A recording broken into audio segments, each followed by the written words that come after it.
You know, there's a few things that you pick up when you're in your single don't bother me era. You know, when you don't really give a fuck if you're going to turn them off or not.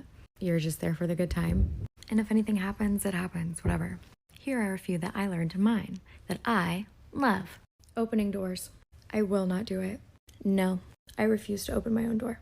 And I mean, I will not open my own door if I am on a date.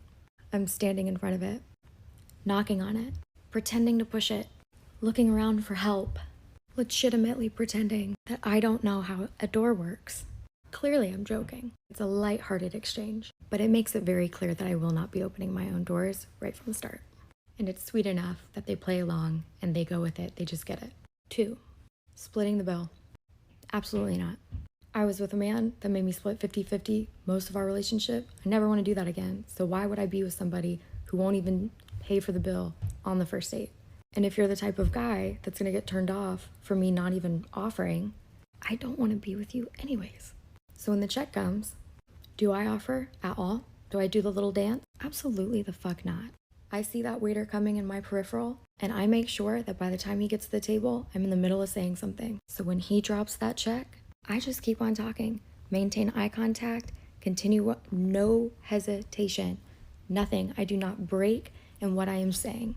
I do not notice that bill because I do not want to live in a world where I have to notice that bill. You're allowed to be extremely selective when you date, so do whatever you want. I'm ignoring that bill.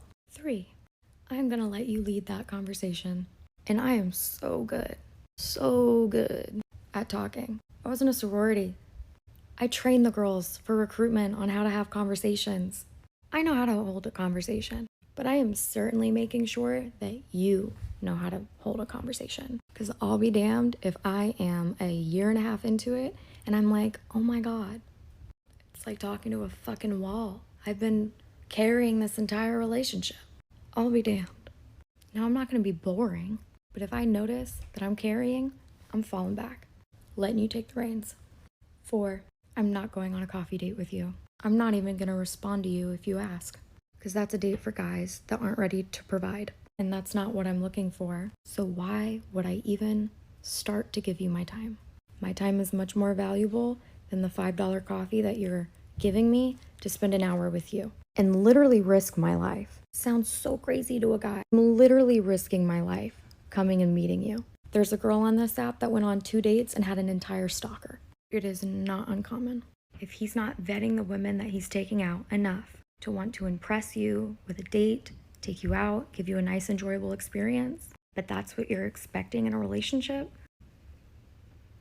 give him time to cook, girl.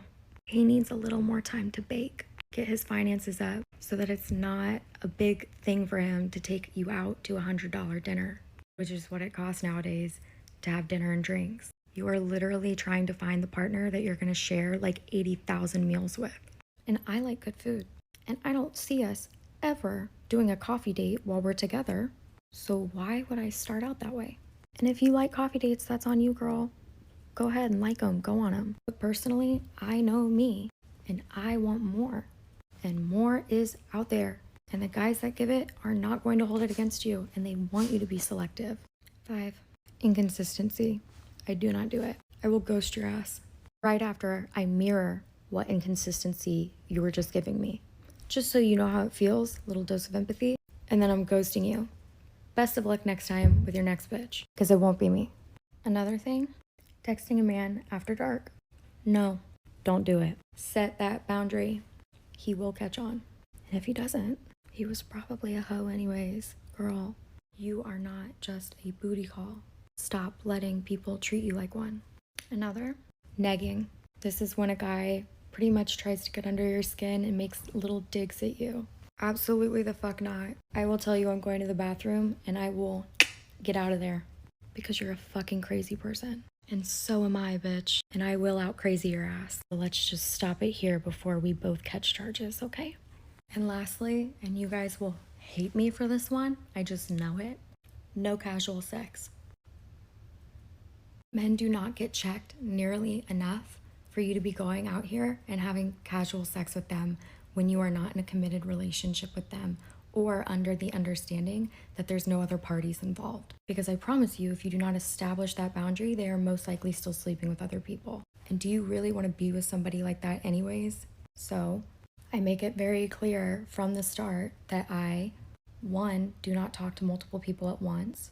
If I'm giving you my time, you will prioritize me and appreciate the opportunity I'm giving you right now. And I will give you a fair shot at making it to the final stage in a relationship. But this is not a try before you buy.